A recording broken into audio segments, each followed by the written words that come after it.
Doug, here's one. Somebody writes to say, in a recent All of Christ for All of Life podcast episode, Ben Merkel had a... Who's that? That would be... I'm not going to have to clean up after you. I'm counting on you to be here to clean up. Ben Merkel had a talk on sentimentalism and masculinity. In it, he described how we, the church, have a hard time spotting the actual traits of masculinity in young boys. He gave an example of taking a group of boys to a future men camp, and when it came time to do the bow and arrow, there were several polite young men requesting when they might shoot, and then a boy who gets kicked out of the camp for shooting too soon. His point being naturally that we naturally incline ourselves to those eager to fall in line rather than realize the kid in trouble is probably the candidate for a future man. I am the kid who quietly asked when he'd be able to shoot the bow, but 30 years old. I feel the masculinity I was taught was anemic, and I'm ready to change. I'm struggling to see how I might do this without just being a jerk and asking forgiveness after each attempt. What are the practical ways I can move towards a godly masculinity? What can I do to be a cantankerous, godly, masculine 30-year-old? Okay, so let me set the stage first for I agree entirely with your observation with the bow and arrow. I noticed this years ago at Logos School, and that is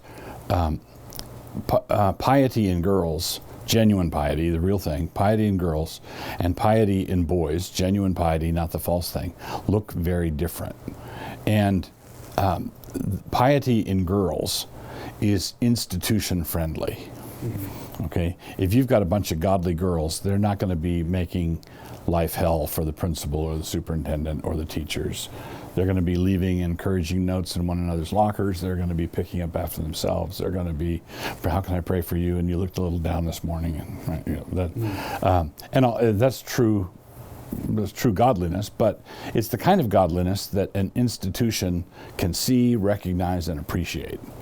Okay, but if a teacher's walking down the hallway and walks by one boy knocking a friend into the locker, saying "you fathead," right, and he goes on, it would never occur to him to perhaps follow up on that to see if this might be a candidate for a faculty commendation. But what that guy was doing, he found out that his friend had asked a non-Christian girl out the previous night. And so he was exhorting his brother, you know, bam, what are you doing? What are you doing? It doesn't look, if a young boy is masculine in the right ways, it doesn't look like, it's not institution friendly, okay? And so consequently, many pastors, youth programs, camps, schools overlook the potential of some kid who's a natural leader and has got a lot of horsepower, and we do our best to squeeze him out of the church, right? And that means that this man who's 30 years old and trying to have a revolution in his head needs to self-consciously study, read, and lean against most of what he's taught at church by example, precept, and in sermons, right? And one of the things he need, I would say God has built us to learn by imitation. And if he doesn't have a flesh and blood man in his life that he respects enough to say, hey, next time you go cutting wood and getting firewood, can I go? Can I spend time with you? Can I copy you? If failing that, he should get biographies of men who conquered cities, climbed mountains, went exploring, men who colored outside the lines, and read with an eye on imitation. How do you distinguish between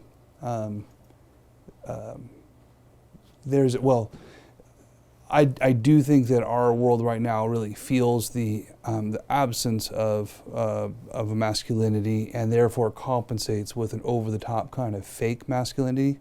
So there's a scratch and sniff masculinity that is basically like bacon burping. There's a sort of there's a lot of swagger, but the actual thing is missing. Right. How do you get beyond that surface thing to the actual thing? Yeah, it's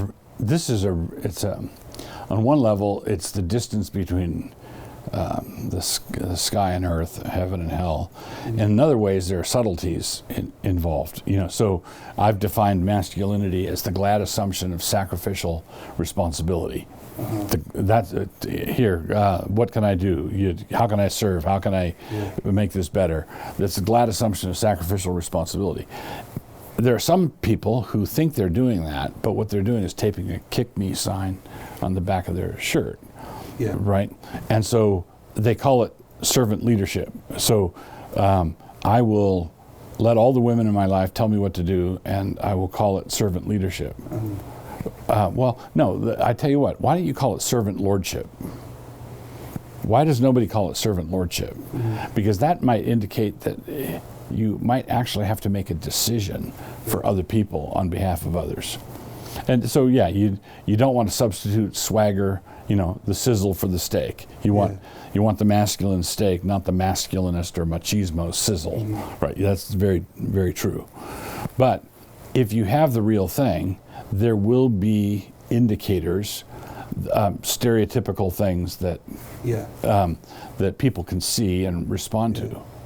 And the other thing, I think this is there's an important distinction that masculinity is what masculinity does, not necessarily what masculinity looks like on the surface. Mm-hmm. So I look at the difference between, say, a Samson and a Moses, where Samson or King David strike me as the kind of guys that you could have picked out of a crowd and you knew that there's the man's man right there. Moses has I don't want to do this, I don't want to do this, I don't want to do this, but in the end he does it.